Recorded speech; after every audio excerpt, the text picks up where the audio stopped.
Welcome to Daily Dose Radio, a 5-minute devotional podcast studying the Psalms verse by verse. Broadcast from the ever-beautiful Sharonville, Ohio, on the sunny side of Cincinnati. Hey, welcome back to Daily Dose Radio. This is your home for responsibly handled Bible study emanating from the verdant valleys and knobs of Southwest Ohio. My name's Pastor Dave. I like to call this the Bible Bistro. Come on in, sit down. We got something cooked up hot and fresh for you today. Oh, and is it good today? Psalm 26, and it's hot, just like my furnace.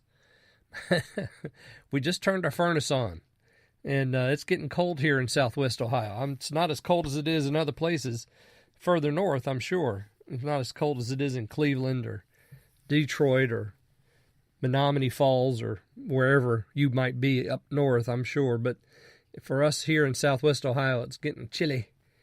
So it's hot today. Hot. We got it today. It's 1 and 2 in Psalm 26, verses 1 and 2. That's where we're going to begin. We're going to do this psalm all this week. Today, verses 1 and 2, and we'll work our way through the psalm because that's what we do here on Daily Dose Radio. It's 5 minutes a day, 5 days a week, studying the Psalms, verse by verse. Well, let's look at, verse 1 today and 2. Follow along in your translation as I read mine.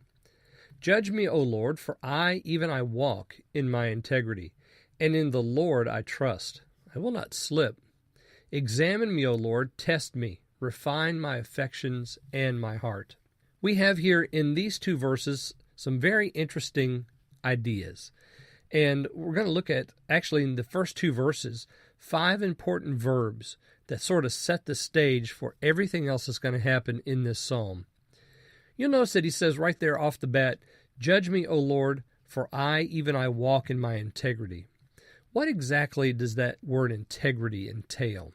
It's in here twice. We have it here in verse 1, and then we have it again in verse 11. So this idea of integrity sort of acts like a bookend to this psalm. It begins it and ends it.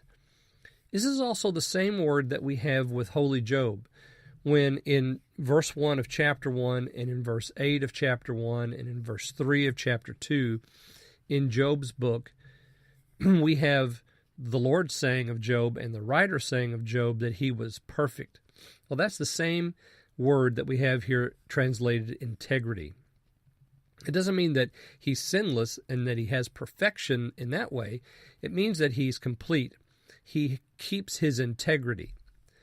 And, of course, Job's wife says, curse God and die. Why do you still maintain your integrity?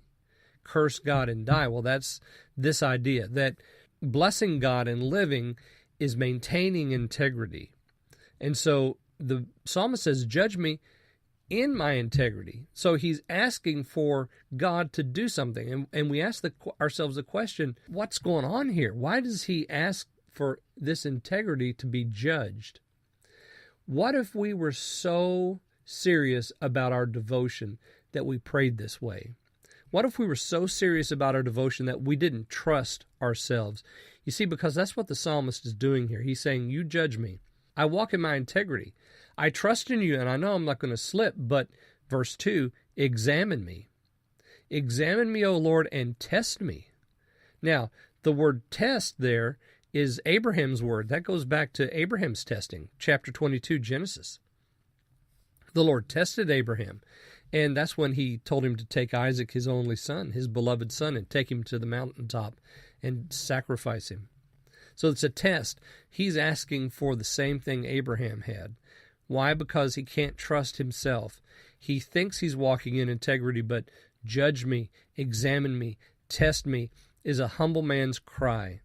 I don't trust what I think I'm doing right. Refine my affections. Oh, there's a good one. This is the furnace. Put me back in the crucible. This is what the silver bar says to the silversmith. Put me back in the oven. Draw out more dross. Make me better. Refine my affections. And here's the seat of all things soulish.